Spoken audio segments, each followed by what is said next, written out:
హిందూ మతంలో, ప్రత్యేకించి వైష్ణవులలో కృష్ణుని పూజ దేశమంతటా చాలా ముఖ్యమైనది.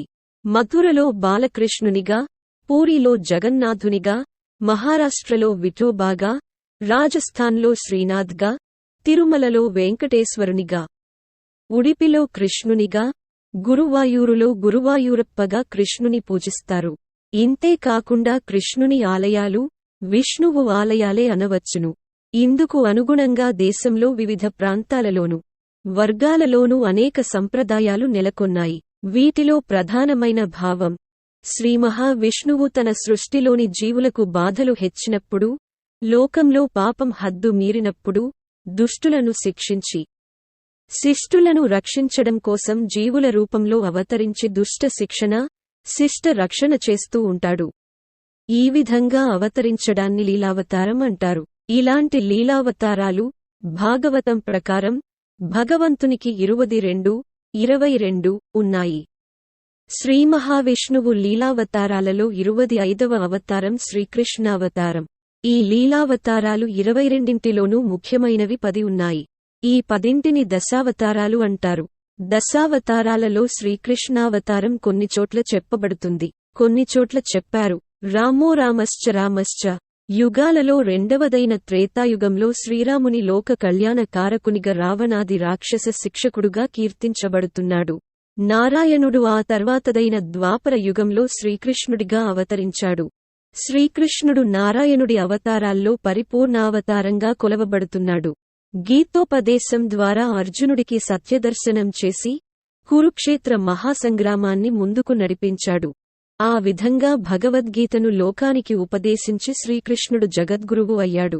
భగవాన్ శ్రీకృష్ణుని సాధారణ చిత్రీకరణ కృష్ణ అనగా నలుపు అని అర్థం. కృష్ణుడు నల్లని రంగు కలవాడని ఐతిహ్యం.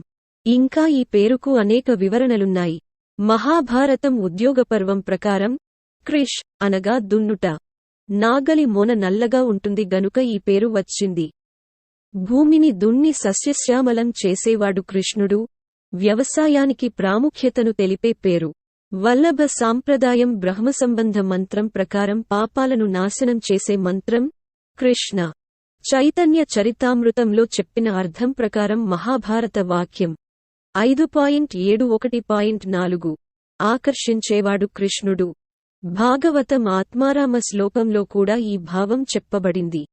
విష్ణు సహస్రనామం 57 పేరుగా వచ్చిన కృష్ణ అనగా సచ్చిదానంద స్వరూపమును సూచించునది అని ఆదిశంకరాచార్యుడు వివరించాడు.